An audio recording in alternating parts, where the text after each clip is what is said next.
Jean-Pierre, quand la nuit tombe, tu restes seul dans l'ombre et t'attends que les larmes te viennent. Ta vie c'est une lutte continuelle pour ne pas finir à genoux et des soucis perpétuels pour joindre les deux bouts entre le vélage et la traite, les bêtes à nourrir et à soigner, pas de repos, pas de retraite pour ceux qui ne vivent que pour donner. Et aujourd'hui t'es en souffrance et tu te sens abandonné de ta vieille France. T'as nourri un pays qui te laisse crever ici dans la misère. On touche le fond quand un pays délaisse son armée nourricière. Jean-Pierre, toi ce que t'espères, c'est que tes mômes feront une autre carrière qui leur laissera le temps de vivre.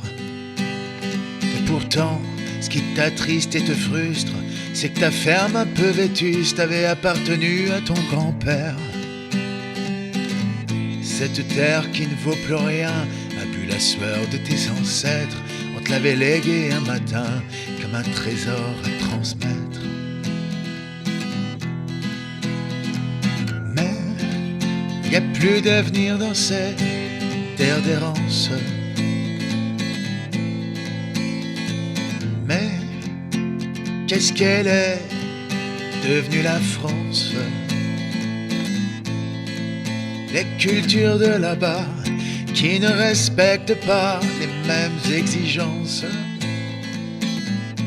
qu'on importe et taxe peu, autant mettre le feu à nos semences.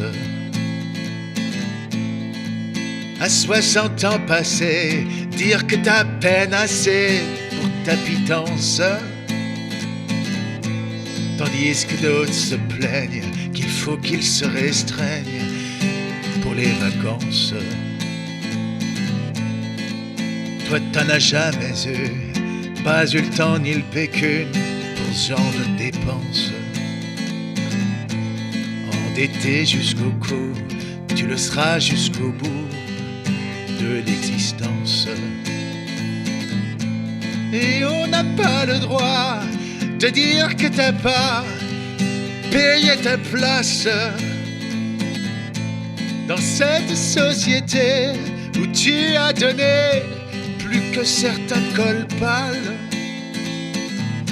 Bien nourri, bien logé dans les palais dorés de la capitale,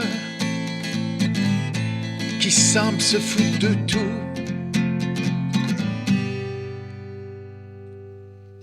Jean-Pierre, quand la nuit tombe, tu restes seul dans l'ombre, t'attends que l'arme te prenne.